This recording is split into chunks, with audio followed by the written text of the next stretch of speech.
Bem-vindos e bem-vindas a mais um Sextou Sustentabilidade. Hoje, um cenário um pouco diferente, improvisado, mas não vamos deixar isso atrapalhar o episódio, não é mesmo? E aí, Estevão, tudo bem por aí, cara? Tudo bem, Luiz? Muito bom encontrar você de novo, pessoal. Reforçar o convite para o pessoal se inscrever no canal aí, para ajudar os vídeos a chegar a mais pessoas que eventualmente se interessem aí pelos papos envolvendo sustentabilidade. Deixar o like para os assuntos que gostam mais, né, para a gente saber o que mais agrada, qual é o conteúdo que mais atrai interesse, para a gente orientar a conversa aqui, Luiz. Boa, bem lembrado, bom recado para começar, né?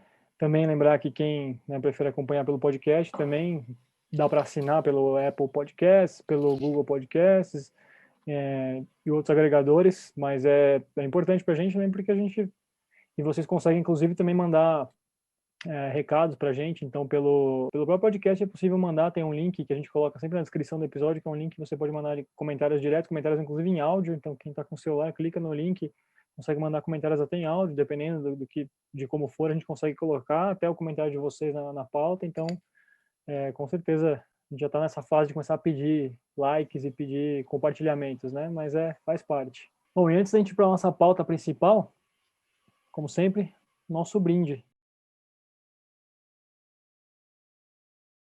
O brinde de hoje, ele é bem interessante, porque ele acho que traz aí alguns ecos de algumas coisas que a gente vem conversando, falando, acho que você falou até, Estevão, em alguma, acho que talvez no episódio de mudanças climáticas, sobre o lobby né,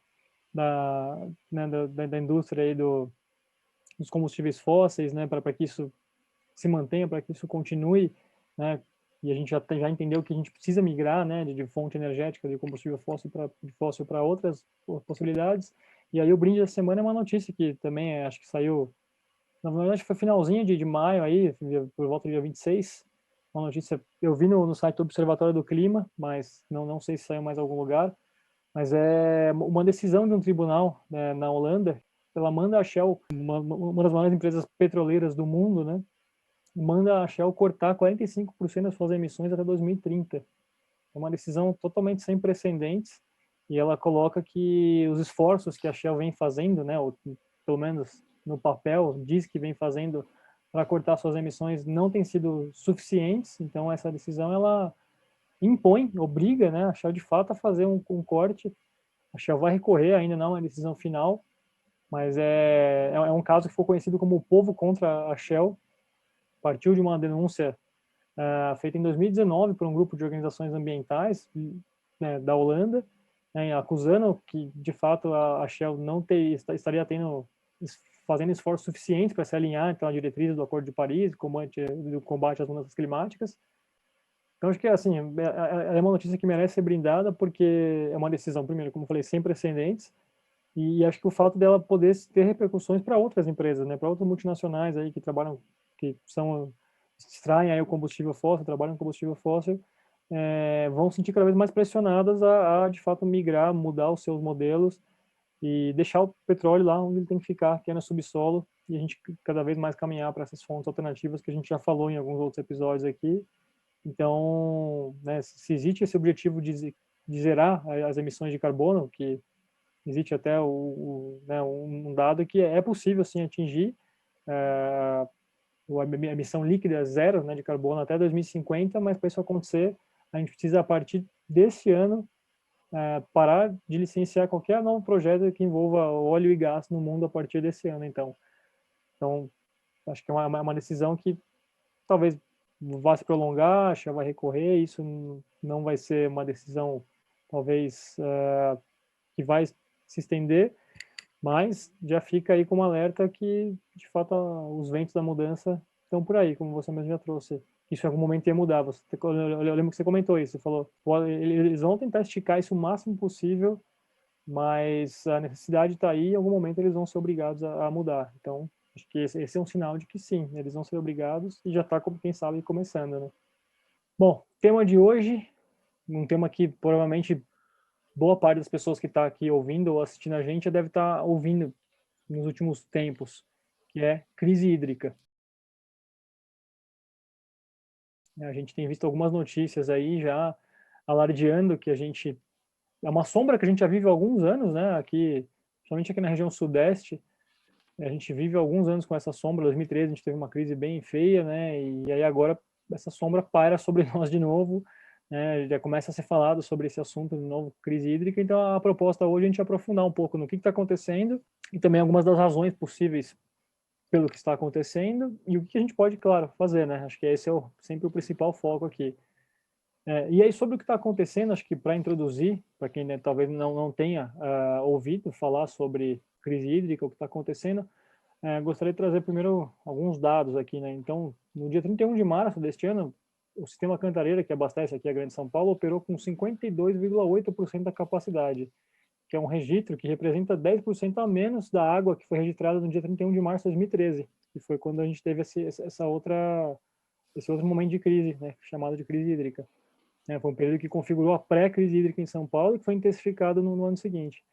E aí, no meio de maio, né, recentemente agora, o sistema já estava operando com 49,3% da capacidade, sendo que choveu nesse mesmo mês de maio, pelo menos no início de maio, os dados, tinha chovido somente 1% do esperado para esse mês.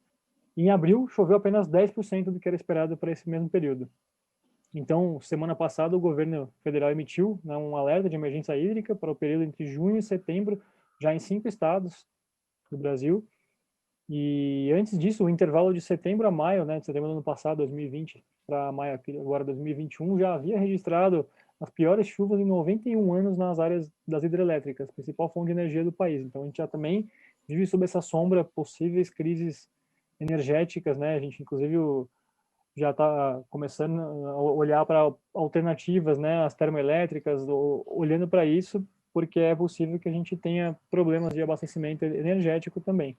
Acho que são alguns dados que mostram um pouco de que a gente está provavelmente vivendo um período aparentemente até pior do que a gente viveu, né, em 2013, quando a gente teve essa outra crise que a gente chama de crise hídrica mais recente.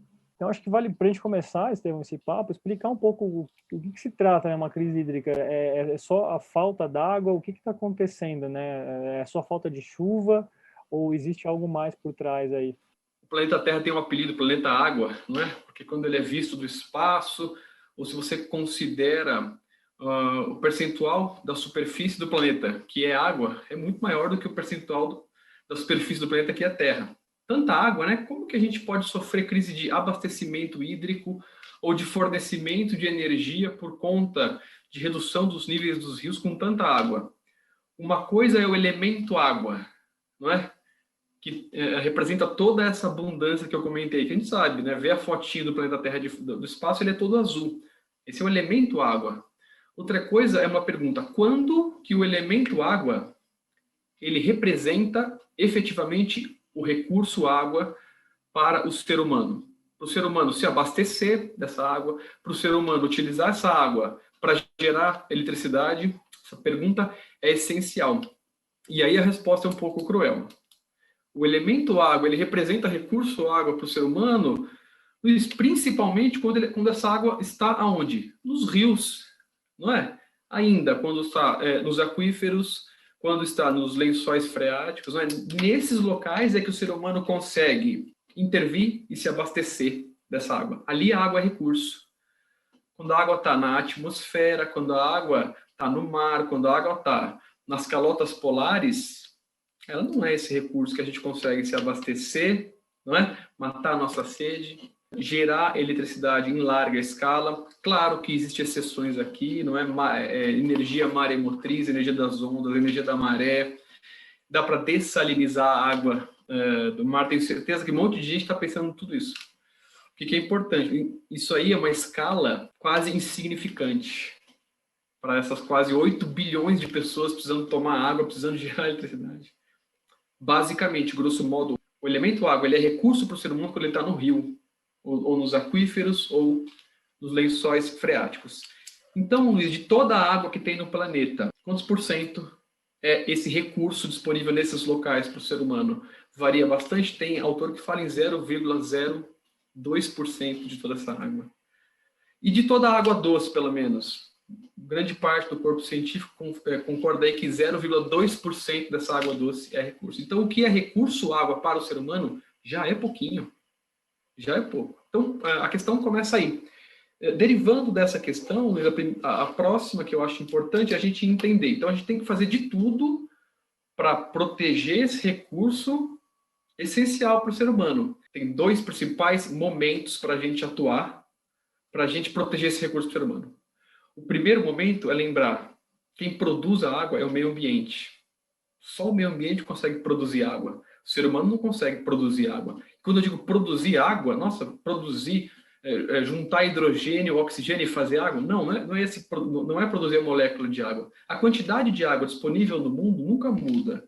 O que muda é o percentual da água que está nos corpos hídricos superficiais, como rios, nos lençóis freáticos, ou a quantidade de água que está na atmosfera, esse tipo de coisa muda.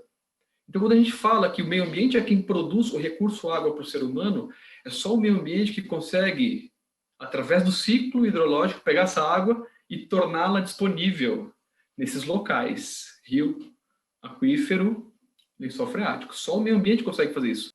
Então, fazer o meio ambiente produzir água.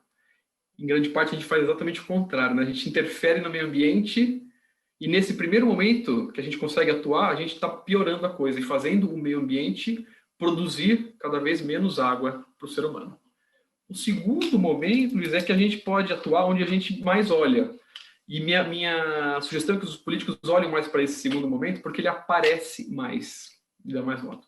O segundo momento é a gestão da água. Depois que o meio ambiente produziu a água, ou seja, ela está disponível nos rios, nos reservatórios, nesse segundo momento, o que o ser humano consegue fazer é, então vamos gerir adequadamente, captar de forma adequada, não desperdiçar, não poluir, não é isso?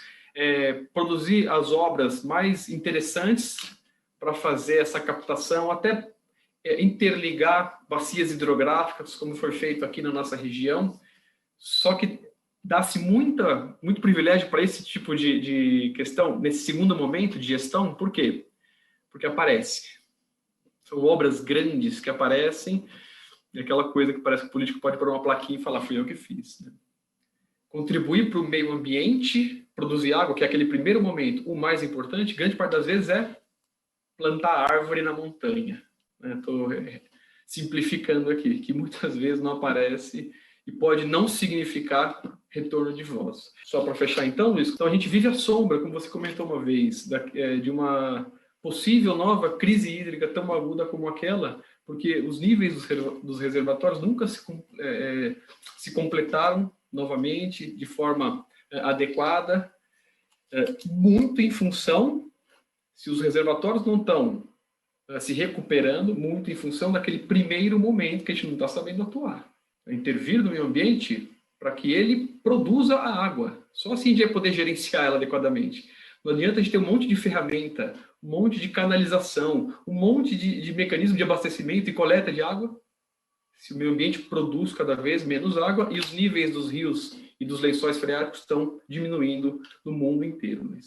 Você falou uma palavra que eu acho que já responde um pouco da pergunta que eu fiz no começo, assim, quer dizer, um pouco não, responde muito, na verdade, da pergunta que eu fiz, né, que é gestão.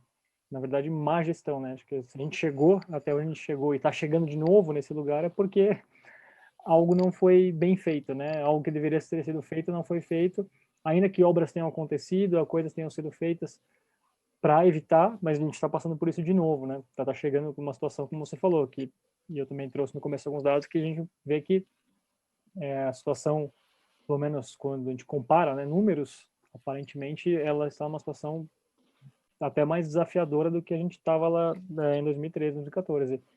E aí você falou uma coisa dos modelos computacionais, né, que mostram que aparentemente a gente não vai caminhar para uma crise tão aguda como a gente teve, que não, mas não é nenhuma certeza. E quando a gente pensa que, né, a gente está vivendo também não só sobre a sombra de uma crise novamente, mas a gente está vivendo num momento em que as mudanças climáticas, como a gente falou lá no episódio de mudanças climáticas, tem trazido para a gente esses momentos de situações extremas, né? Então, em alguns momentos do ano a gente tem tido muita chuva, em outros momentos a gente tem tido muito menos chuva do que deveria, né? Então a gente está oscilando, né? Então esses dados, esses números, esses modelos, a gente pode ser surpreendido em algum momento e as coisas não acontecerem como, né, hoje estamos prevendo.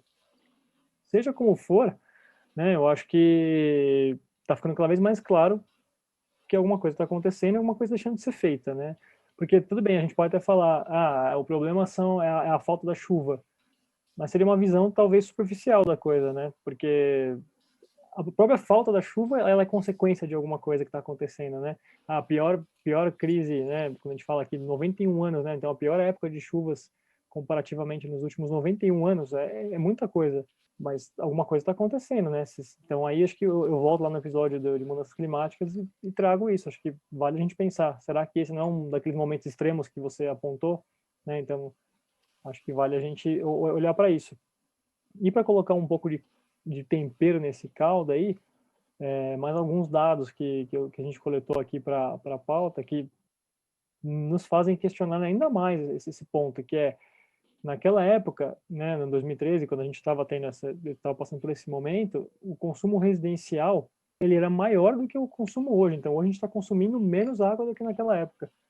Né? Lá em 2013, foram 169 litros por pessoa e por dia.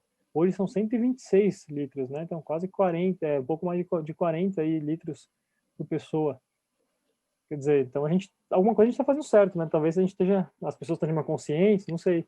Mas ainda assim a gente está vivendo esse momento. Então, o que explica, né, esse baixo nível dos reservatórios? E aí, segundo os especialistas, cientistas, e eu tenho certeza que você vai corroborar isso, é um fator que tem um fator muito expressivo que entra nessa conta, que é também uma coisa que a gente já vem falando, que tem crescido e tem números alarmantes, é o desmatamento, né? Que é algo que vai ajudar essa água, né, que a gente precisa. Como você falou, a água, ela continua sendo a mesma, né? A gente fala crise hídrica, como se a água parece que ela vai embora, né? Tá faltando água. Não tá faltando, a água não foi para o espaço, ela tá aqui. Ela não tá onde ela devia estar. Né? Então, e aí o desmatamento tem tudo a ver com isso, influencia diretamente a formação de chuvas e tudo mais. Aí acho que até um conceito, né, que eu gosto muito, quando eu conheci esse conceito, para mim foi uma coisa muito interessante, acho que abriu a mente, falar essa coisa dos rios, né, os rios aéreos, e como a água, ela vem, né, da região das florestas, e aí isso forma a chuva aqui para a gente na região mais ao sul. Então, existe uma clara relação, né, dessa questão desse desmatamento, que a gente tem visto mês a mês, recordes sendo batidos, é uma coisa que a gente vem falando, né, sobre isso, e aí tem uma clara relação com esse período de estiagem, com essa falta de chuvas, cada vez mais frequente e cada vez maior. De fato, Luiz, bom, se a gente for aprofundar, né, nesses porquês, começando pela questão do desmatamento, supressão vegetal que você colocou, vou pegar em escala. Então, escala local e regional primeiro. Se a gente pensar, um movimento de supressão vegetal nas bacias hidrográficas, né, que formam os rios, o que isso provoca? Por que suprimir a vegetação afeta tanto a produção hídrica, o fato de o meio ambiente conseguir produzir água, né, ou seja, disponibilizar água nos rios? Tem uma explicação mecânica que é bastante interessante. São várias questões. Uma bastante relevante é que as árvores elas atuam de uma forma que amortece a força das chuvas e imagina um certo volume de chuva, Luiz, que vai atingir o solo numa área adequadamente vegetada.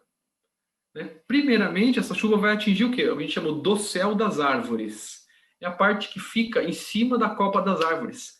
Essa chuva muito forte vai atingir esse dossel das árvores. O que vai acontecer com a água? A força da água, a energia da água vai ser dissipada nesse dossel, né? Então, como que a água chega no solo, numa área adequadamente vegetada? Por gotejamento, escorrendo pelos troncos, né? Tenta imaginar essa água chegando num solo, por gotejamento, escorrendo, como ela vai percolar e infiltrar muito mais fácil no solo, encharcar o solo, alimentar os lençóis freáticos, que vão alimentar os rios. Olha aí, todo o ciclo hidrológico adequadamente alimentando os compartimentos onde a água é recurso para o ser humano. Uma situação diferente, por isso a gente promover uma supressão vegetal nesse local, certo? Mas imagina que o solo não está nem impermeabilizado com asfalto, nada disso, só supressão vegetal. Essa mesma chuva caindo nesse local, toda aquela energia da chuva não vai ser dissipada no dossel das árvores, vai atingir com tudo o solo, tendo muito menos tempo para percolar e para infiltrar. Então, muito mais água, Luiz, vai escorrer superficialmente. Vai correr superficialmente ao invés de infiltrar no solo, encharcar o solo, alimentar os lençóis freáticos, que não vão ter os seus níveis melhorados, que vão ter menos água para alimentar os rios, não é isso? E aquela água que correu superficialmente, ela vai atingir o fundo de vale uma hora, né? E chegar no rio eventualmente. Vai, Luiz, com toda velocidade, rapidamente, e vai promover uma cheia no rio numa velocidade muito mais intensa do que ocorreria se essa água fosse sendo liberada pelo solo e pelo lençol freático aos poucos. Você vai promover alagamento, enchente, causar um problemão. E depois, quando ficar um tempo sem chover, como o solo não está encharcado e os lençóis freáticos estão carregados, e você precisar dessas estruturas, solo encharcado, lençol freático carregado, para ir alimentando o rio enquanto não chove, se você suprimiu essa situação totalmente inadequada, vai ficar um tempo sem chover, o nível do rio baixa muito mais rápido. Então você afetou o ciclo hidrológico e tem menos água produzida para o ser humano, ou seja, menos água disponível nos locais adequados. Para a gente ter uma ideia, Luiz, tem uma continha aqui assim. Imagina uma certa declividade e uma área adequadamente vegetada. 45 graus, mais ou menos. Grosso modo, imagina-se que 3/4 da água que chove nesse lugar vai infiltrar e vai percolar. E só 1/4 da água vai escorrer superficialmente. Se você faz uma supressão vegetal nesse local, nesse mesmo local, com essa mesma declividade, você inverte a conta. 1/4 da água deve infiltrar, percolar. 3/4 vão escorrer superficialmente e atingir o rio com toda a velocidade. Você inverte a conta. Isso a gente falou só de supressão vegetal. Vamos piorar? Botar mais um caldo, botar mais um tempero nesse caldo, como você diz, Liz? Impermeabiliza agora esse solo. Um asfalto com concreto. Esse 1/4 você risca, 0. 4/4. 100% da água vai escorrer superficialmente, nada vai encharcar o solo, e aí você vai ter esse ciclo hidrológico todo acelerado, que enche o rio de uma hora para outra, que não encharca o solo, não recarrega o lençol freático, e causa todo aquele problema de enchente, porque o rio sobe de uma vez só, e depois de um tempo sem chover, que você vai precisar do solo encharcado, do lençol freático para recarregar o rio, você não vai ter. O rio seca e a gente pode ficar sem água. Luiz, e além dessa questão da impermeabilização, existe ainda uma outra prática realizada, principalmente pelo poder público, que é a tal da canalização dos corpos hídricos. Pega-se o rio, o córrego, o ribeirão, e ao invés de deixar ele cumprir com os seus movimentos naturais de cheia, não é? Quando ele vai alagar aí e ocupar a área de várzea e depois retornar, tudo isso é importante para que o meio ambiente produza a água, ou seja, coloque ela no lugar adequado para o ser humano. Colocando isso dentro de canos, de tubulações, você atrapalha com todo esse ciclo, interferiu e está reduzindo a capacidade do meio ambiente produzir água para o ser humano. Só lembrando, só o meio ambiente consegue produzir água. Esse é o primeiro momento que a gente tem que atuar para resolver a questão hídrica. Falei de uma questão local e regional, Luiz. Se a gente pensar numa questão regional e global, vem os tais rios voadores que você falou também. Eu falei de supressão vegetal em nível local numa bacia hidrográfica. Agora imagina desmatamento numa floresta da magnitude da Amazônia, com toda aquela evapotranspiração e com aquele movimento climático que a gente já conhece, tão interessante, né? Com as massas de ar fazendo deslocamento dessa umidade através do que os pesquisadores chamam dos rios voadores, fazendo com que essa evapotranspiração da Amazônia seja fundamental para os padrões de chuva que ocorrem muito distante dali, inclusive aqui no Sudeste. Alguns pesquisadores colocam que com 20% da Amazônia desmatada, os padrões de chuva no Sudeste começariam a ser intensamente afetados, e muitos calculam que a gente está vivenciando alguma coisa próximo desses percentuais aí. Mecanismo regional, mecanismos globais agora, se a gente pensar em toda a emissão de gás de efeito estufa e a mudança climática que a gente está provocando, está afetando os ciclos hidrológicos também, porque a gente altera padrões de precipitação em função da mudança da temperatura, contribuindo para uma tendência que a gente comentou em alguns períodos, que eram períodos de chuvas fortes, né, altos índices pluviométricos, vai ter chuvas ainda mais intensas. E uma tendência para períodos de estiagem cada vez mais frequentes e mais intensos também. Então, você põe tudo isso junto e você cria uma situação que o meio ambiente produz cada vez menos água para o ser humano, ou seja, cada vez menos disponibiliza água em local adequado para o ser humano. Isso no primeiro momento. E o momento 2. O momento 2 é importante também, a gestão dessa água. A partir do momento que a gente vai captar essa água para utilizar, a gente tem que atuar adequadamente. Então, a gente tem que fazer de tudo para não poluir a água, seja na agricultura, na pecuária ou na indústria, que é onde ocorre o principal uso intensivo da água, que polui intensivamente essa água, né? Seja em nível domiciliar, né? Poluição, desperdício também, na agricultura, na pecuária, na indústria, em nível domiciliar também. Mas a gente está falando da gestão da água, né? Depois que ela já foi produzida. É o segundo momento que a gente tem que olhar. Então, essas são algumas das questões que fazem sentido a gente se debruçar para tentar melhorar essa situação em que o meio ambiente tem que produzir água para que depois a gente possa, aí sim, gerir adequadamente essa água que a gente vai captar. Você estava falando essa questão da canalização, né, dos rios, dos corpos hídricos, e eu me lembro até que a gente, pouco tempo atrás, estava falando sobre isso, e a gente chegou a ver isso, né, acontecendo em Atibaia, né, a gente vendo ali alguns bairros que ainda estão ali em ruas de terra e tal, mas passando por esse processo de urbanização, mas desconsiderando, né, que são áreas que têm a presença desses corpos hídricos e eles estão sendo aterrados, canalizados, né, e é muito interessante porque é o que você falou, a questão da obra, né? Então, quem olha, puxa, tá asfaltando a cidade inteira, tá canalizando, e tá ficando essa coisa bonita, essa coisa impressionante. E aí, quando a gente fala de má gestão, na verdade, começa daí, né? A má gestão é não ter essa visão, esse conhecimento, uma visão técnica, né? Porque é isso que a gente está discutindo aqui de novo, não é projeto político, não é esquerda, não é direita, a gente está falando de uma visão técnica científica.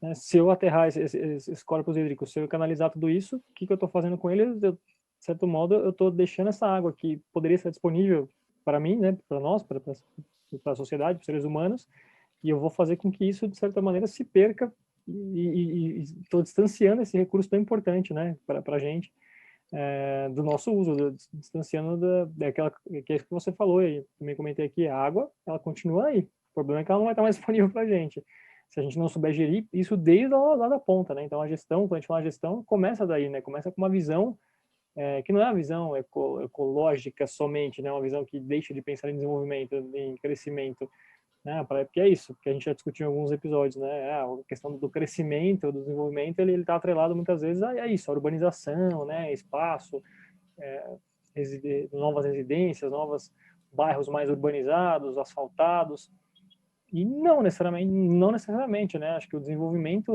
o bom desenvolvimento é exatamente, levar em consideração essas questões e se desenvolver, a cidade crescer, se desenvolver, levando em consideração todos esses aspectos tão importantes para que ela consiga respeitar esses limites, porque depois é isso, a natureza está aí e ela vai voltar contra a gente, né? Porque falou a coisa da enchente, das chuvas intensas, então, de certa maneira, se a gente não respeitar esses limites, não entender como manejar isso, isso vai voltar para a gente.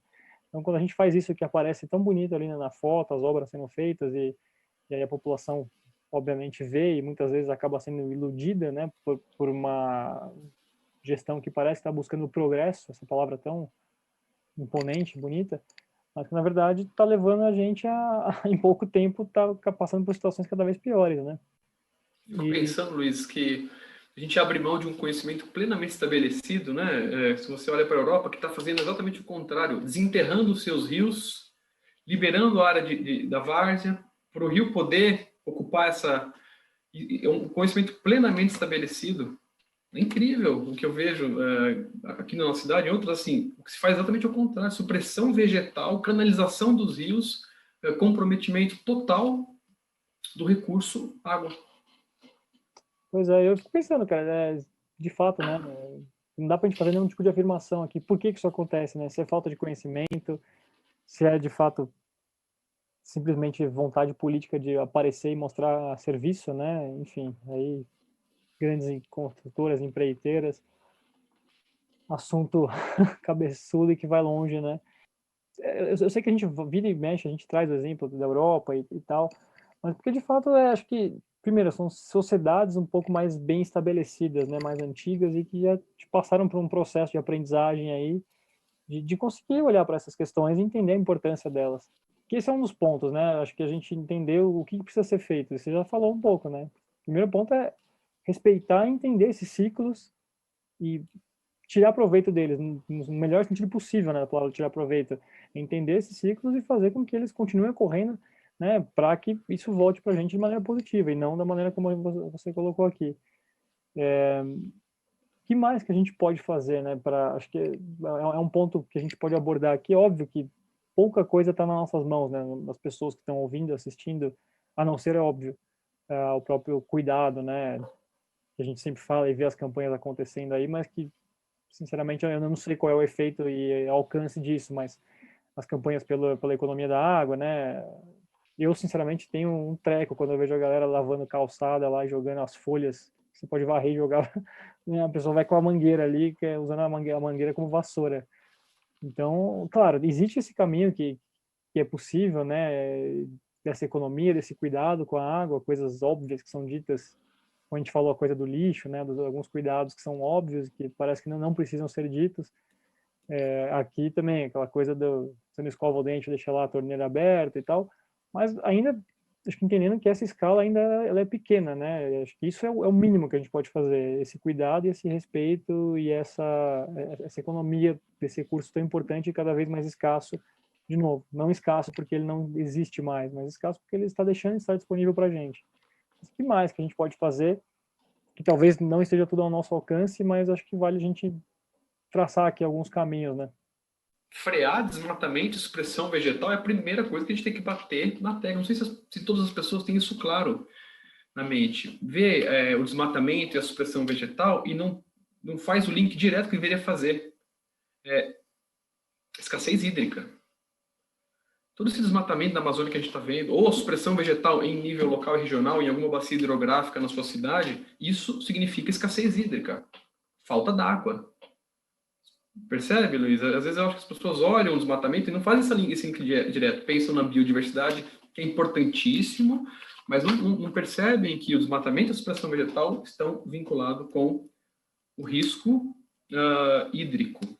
E existe uma questão até, né, uma visão que eu já vi muitas vezes, inclusive por políticos, né, ou do nosso ministro ou desministro do meio ambiente, que essa visão utilitarista, né, da terra. Então, a terra está lá, ela precisa ser utilizada, precisa ser produtiva, né?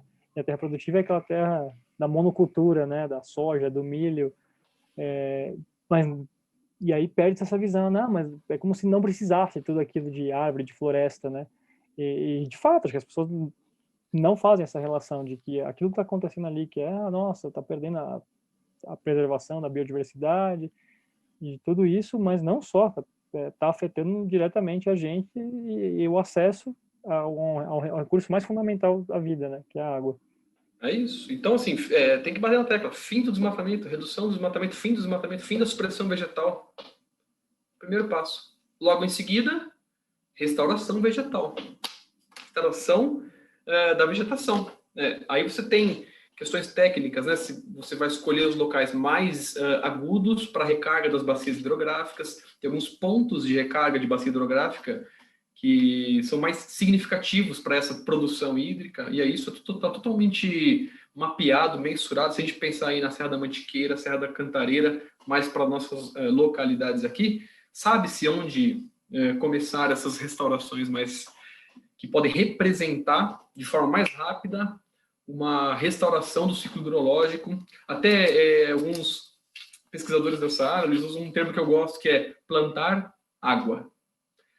Eu gosto desse termo para reforçar para as pessoas. É preciso plantar água. Como assim plantar água? Porque a gente só faz no meio ambiente, a gente só vai ajudar o meio ambiente a produzir água, principalmente através da restauração da vegetação. Nos locais mais adequados, melhor ainda. Mas todo o local da bacia hidrográfica, mesmo se não for os mais agudos, as regiões de recarga da bacia, são relevantes também, vão participar do restabelecimento do ciclo hidrológico também. Então, mesmo onde as cidades estão estabelecidas, tem um programa bem legal que vale a pena citar um perfil de programa, Luiz, que a gente chama em termos de mecanismos de contribuição para o meio ambiente, a gente chama de pagamentos por serviços ambientais. Um mecanismo econômico interessante quando você percebe uma situação em que você consegue incentivar o cidadão a preservar e a contribuir com a coletividade. É o melhor jeito de você realizar uma tarefa destinada à proteção do meio ambiente, pagamento por serviço ambiental. Nesse quesito, isso vale muito e dá muito certo. Um exemplo é um programa que se chama Conservador das Águas, que ocorre em Extrema. Já tem outros nesse sentido sendo feito. Qual que é a ideia, Luiz? Você imagina um produtor rural que mora aí no meio da serra, onde é difícil você promover fiscalização, estar o tempo todo em toda a serra, verificando se as nascentes estão sendo adequadamente protegidas, se a vegetação está adequadamente protegida dos locais mais importantes. O Estado não consegue, não tem braço para estar lá em todas essas localidades. Só que tem pessoas morando nessas localidades ou próximo. O que esse programa Conservador das Águas e outros propõem? E ele é um programa premiado. O poder público, no papel da prefeitura, não é, vai pagar para o proprietário que tem lá na sua propriedade alguma mina d'água, eventualmente, ou alguma região muito especial em termos de recarga da bacia hidrográfica. Esse proprietário vai ser remunerado pelo Estado, no papel da prefeitura, por manter esse local adequadamente preservado. Muitas vezes, antes do programa, Luiz, do proprietário ali, ele tinha ele podia ter ali, por exemplo, gado, pisoteando a nascente, compactando o solo, estragando o ciclo hidrológico e fazendo o meio ambiente produzir menos água. O poder público vai lá e fala, você não poderia estar fazendo isso, tal.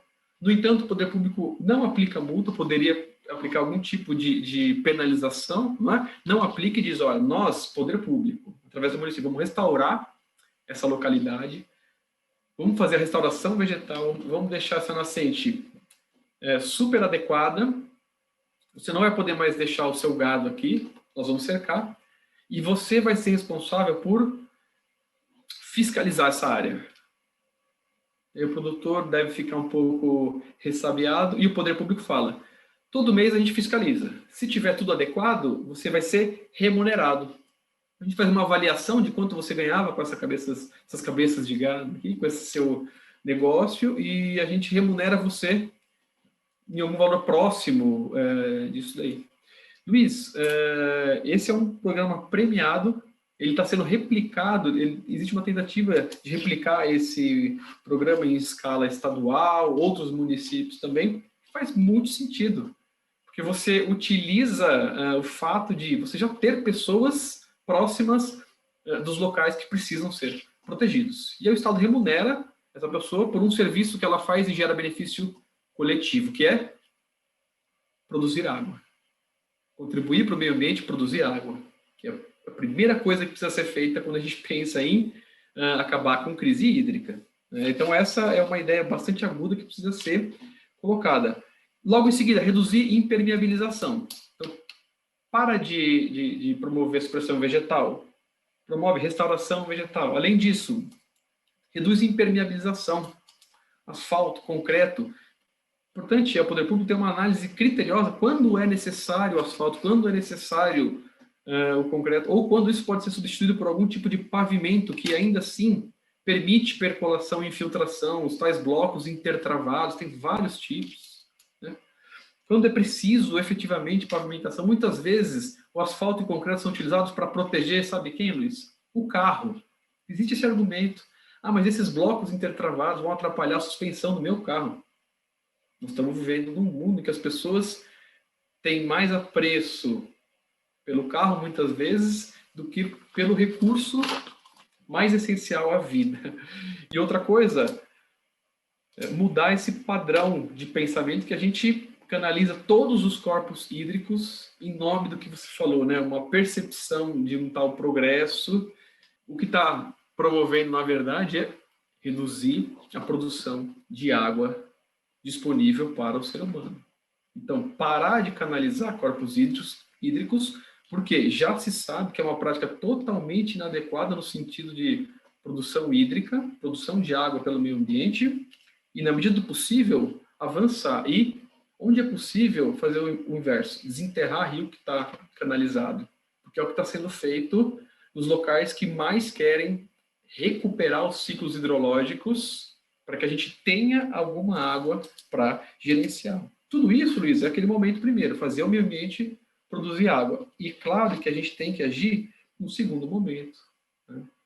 Que é gerenciar adequadamente, reduzir poluição, seja na indústria, na agricultura, na pecuária, ou em escala domiciliar também, não é? Tratamento do esgoto, avançar na ampliação do percentual do esgoto que é tratado, do percentual do esgoto que é coletado, do percentual do esgoto que é tratado antes de ser lançado nos corpos hídricos, reduzir desperdício, né? Aí tem alguns mecanismos para reduzir desperdício, que às vezes a gente reluta tal, mas pode ser interessante, mecanismos econômicos, né? Tem conta de água, tudo, você cria umas faixas e você falou em consumo per capita, né? Você cria umas faixas e nesta faixa você vai ser premiado por consumir tão pouco e você vai entrar numa alíquota menor. Entrou nessa faixa, você paga mais porque está consumindo mais e você entra numa alíquota maior, uma tributação. Esses mecanismos mobilizam as pessoas porque mexem no bolso. Comando e controle também, a gente pode comando e controle, né? Para estabelecimentos que podem eventualmente consumir muita água. Algumas cidades colocaram regras, por exemplo, para os locais que lavam carros. Desde aquela crise hídrica. E a regra é assim, só pode lavar, esses estabelecimentos só pode lavar o carro utilizando água coletada da chuva. Olha que bacana. Aí o proprietário vai lá, se mobiliza, constrói a infraestrutura e passa a lucrar mais dinheiro. Porque em um determinado momento ele vai pagar aquele investimento, tal do payback, e vai começar a lucrar. Mas ele foi incentivado pelo Estado, né? Através de uma ferramenta de comando e controle. Uma relativização final sempre é importante, Luiz, quando a gente fala aí da gestão hídrica, né? Então, essas questões em escala domiciliar, individual, são importantes também. Você comentou, não é? Utilizar a água adequadamente. Tem um exemplo na Europa, eu não vou me lembrar o nome da cidade, Luiz, infelizmente, que fez um programa mobilizando todos os cidadãos com todas as pequenas coisas que você falou. Quando eu estou usando a água na minha casa, como eu faço para reduzir aqui, reduzir ali? E só utilizar a água corretamente, tentar utilizar a água cinza, né? Aquela água que vem da pia, onde eu posso reaproveitar ela, dar um uso possível, um uso menos nobre, não é? E gastar o menos possível da água que a gente está retirando do rio. Esse programa é um programa municipal, estimulando toda a população, envolvendo ferramentas econômicas, né? Subsídios e tributos, então. E tem um número, que eu não vou me lembrar, do volume de água que eles conseguem conservar, que é assustador. Então é possível também, em escala individual, fazer uma grande diferença, mas precisa de um movimento coletivo. Aquela relativização ela é importante, né?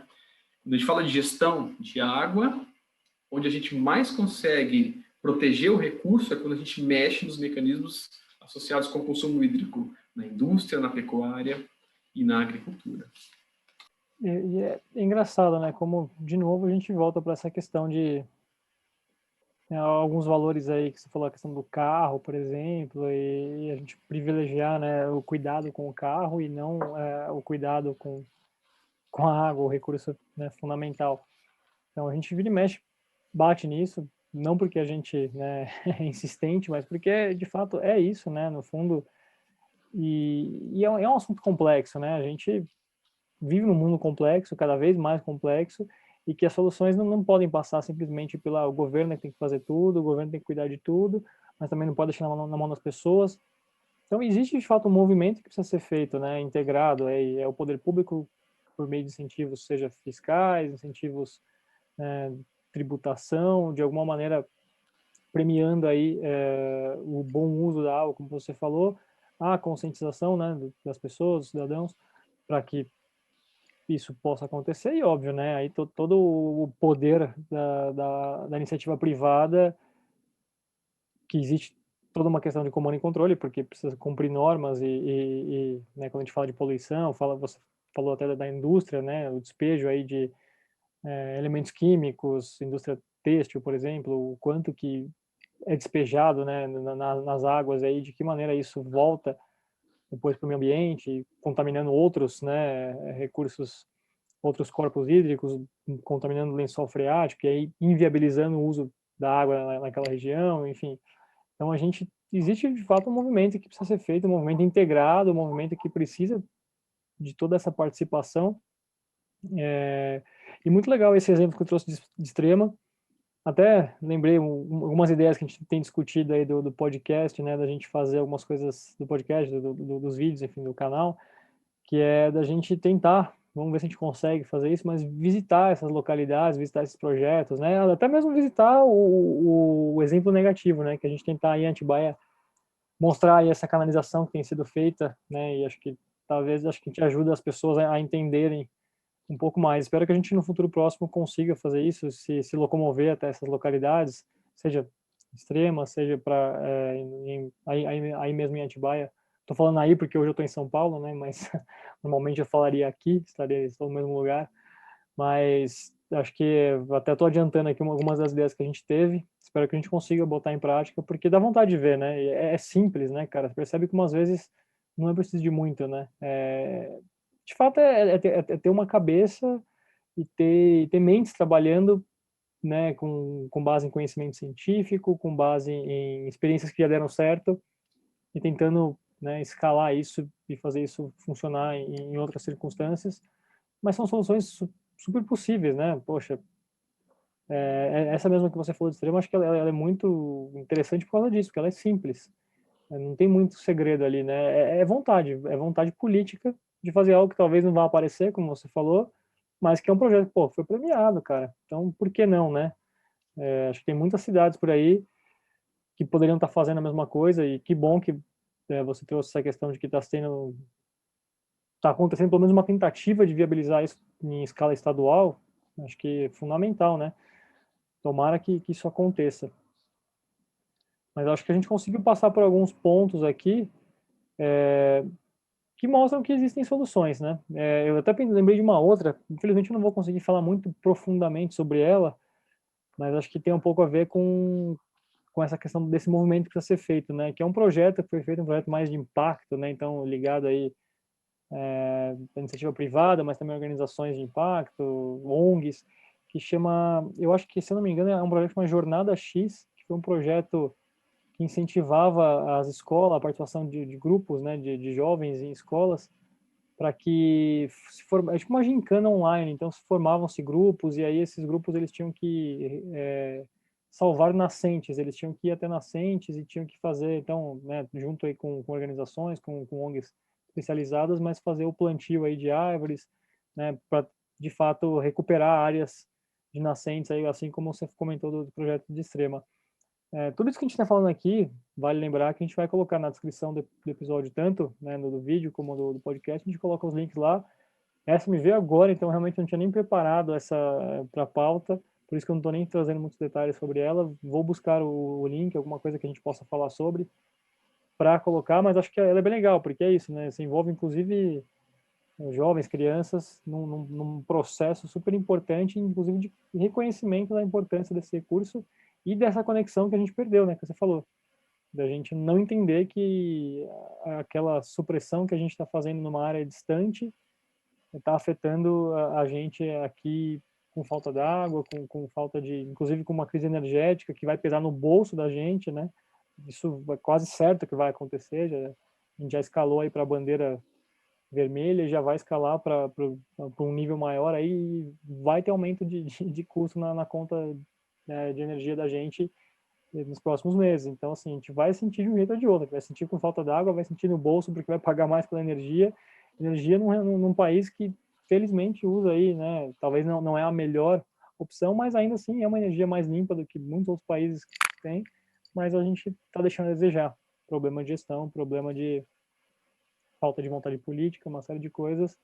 E de conhecimento da população, né? A gente precisa conhecer para poder pressionar, para poder buscar candidatos e políticos representantes, né, que possam conduzir projetos que vão viabilizar para que essas coisas aconteçam. Então, acho que essas coisas têm que se casar. Não sei se você quer acrescentar mais alguma coisa, senão eu convido a gente aí para nossa saideira. Vamos para a saideira, só para fechar, Luiz, interessante falar da crise energética, porque é isso, eventualmente, porque tem alguém que não entende como esse fenômeno ocorre, por que a questão hídrica afeta a energia, como a gente tem grande parte, maior parte da nossa matriz elétrica fundamentada aí nas hidrelétricas, né, produzindo energia a partir da força dos rios, da energia do rio, quando a gente tem um padrão hídrico que está reduzindo os níveis dos rios, a gente consegue produzir menos eletricidade a partir das hidrelétricas. Qual que é a solução? A gente liga as nossas termoelétricas, né? Podem ser movimentadas aí a gás natural ou outros combustíveis fósseis. Essas termoelétricas são muito mais caras, né? O quilowatt-hora produzido desse jeito é muito mais caro do que o quilowatt-hora produzido pela hidrelétrica. Quem vai pagar? É a gente que vai pagar. E essa termoelétrica vai queimar combustível fóssil, emitindo gás do efeito estufa e intensificando a nossa participação na contribuição para a mudança climática. Então, tem esse movimento quando os níveis dos rios caem também, afetam a produção de energia. É isso, isso vai acontecer, já está acontecendo, né? O governo já emitiu medida provisória aí para que a gente ative o uso das termoelétricas, então, né? Então, é isso que eu acho que foi muito boa essa explicação, de fato, né? Deixei a desejar aqui, não trouxe o panorama completo, mas acho que é importante fazer essa ligação, sim, a gente entender como que uma coisa conecta com a outra e que isso vai pesar. Isso vai, já é uma certeza, vai pesar no nosso bolso, né? A conta de energia vai vir mais cara nos próximos meses, conta da crise hídrica, que vai tornar uma crise energética, que a gente teve, inclusive, no começo dos anos 2000, aí, não sei se muita gente vai lembrar, mas a gente teve até apagões, né? A gente teve um momento aí, acho que era o governo Fernando Henrique ainda, na época, e a gente teve apagões, teve racionamento, então não me lembro se isso chegou a acontecer em 2013 com relação a racionamento de energia, mas é uma coisa que a gente também é uma sombra que existe aí. De novo, má gestão, né? A gente não tá olhando para as coisas que devia estar olhando, a gente está olhando só para o segundo momento, como você falou, e talvez aquele primeiro, que aparentemente é até mais simples, né, de ser resolvido do que uma grande obra, uma grande remanejamento aí de, né, corpos hídricos, mas infelizmente ainda não é o cenário mais frequente. Bom, mas acho que podemos partir então para a saideira, como você disse. O que você manda aí, cara? Luiz, eu trouxe um documentário que eu recomendei para você, que é Um Convite ao Futuro, com o ator Jeff Bridges, né? Por que eu acho interessante? Como os documentários que eu trago aqui, você traz também, ele tem uma abordagem ambiental, ecológica, também social, mas ao invés de abordar a questão muito técnica, como é aquele outro envolvendo solo, fixação de CO2, ele traz uma abordagem muito humana, como quase que uma pergunta. Por que, biologicamente falando, Luiz, o ser humano está conduzindo a situação para esse momento que a gente está chegando, em termos socioambientais? O que explicaria isso? É bem interessante.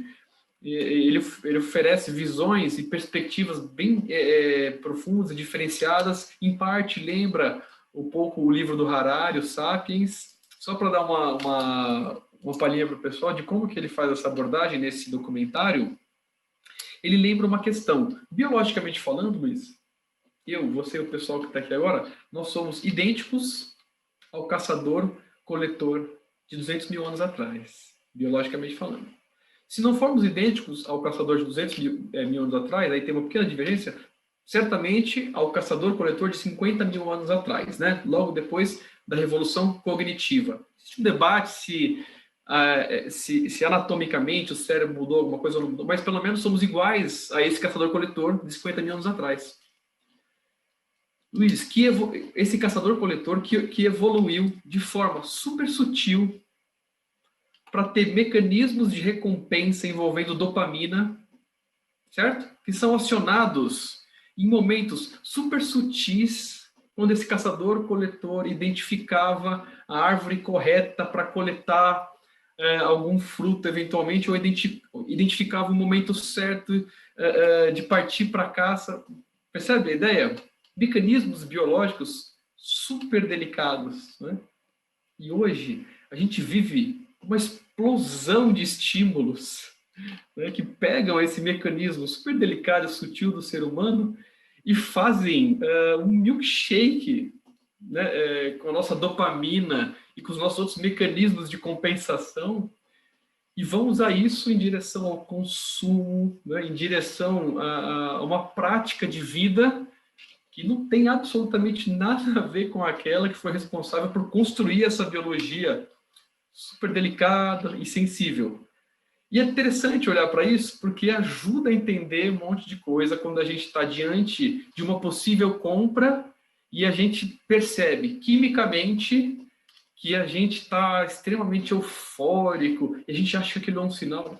Não, isso é a gente estimulando todo esse nosso sistema de recompensas envolvendo dopamina e uma série de outros elementos, né, químicos que participam da fisiologia humana aí, em prol dessas lógicas do século XXI, sobretudo associadas com o consumo, né? Pensa aí quando você entra num shopping, né? Você entrou, só o cheiro que você sente no shopping já te causa uma série de emoções, fora todos os outros estímulos que vão ser provocados aí intencionalmente.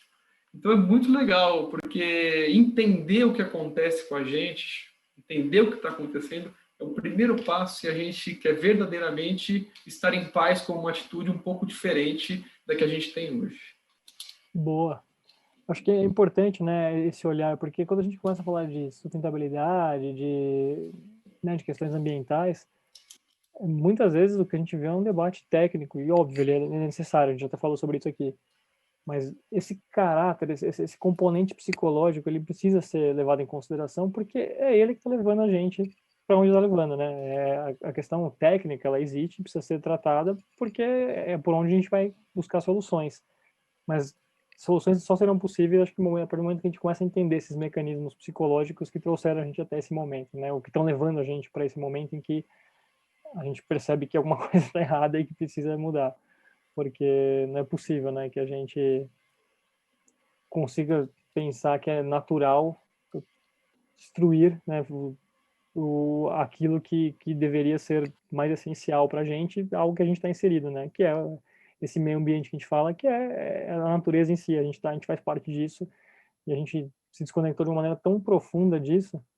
E acho que é legal olhar para essas raízes psicológicas por trás dessa desconexão e do porquê que a gente não consegue, né, e por que a gente tem buscado cada vez mais o consumo e buscado essas injeções de dopamina cada vez mais constantes. É quase que a gente se viciou nisso, né?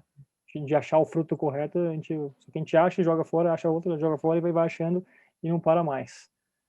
Eu ainda não assisti inteiro, comecei, mas como você mesmo contou para mim, vale assistir com calma e absorvendo as informações. Eu consegui ver cerca de um terço aí, espero terminar em breve. A minha indicação é também um documentário, chama Água que Falta, então aborda exatamente o tema de hoje, né, a questão da água. É um documentário nacional produzido pela Conteúdos Diversos, que é uma produtora que está como parceira lá da 4D. A gente tem no nosso site lá um coletivo de empresas que, né, de certa maneira, contribuem aí para o alcance dos ODS, contribuem para ajudar outras empresas a buscarem uma atuação mais sustentável. Tem um coletivo que a gente chama de Futuros Coletivos, e a Conteúdos Diversos está lá entre essas empresas. Então, ela é a produtora desse documentário, que é A Água que Falta.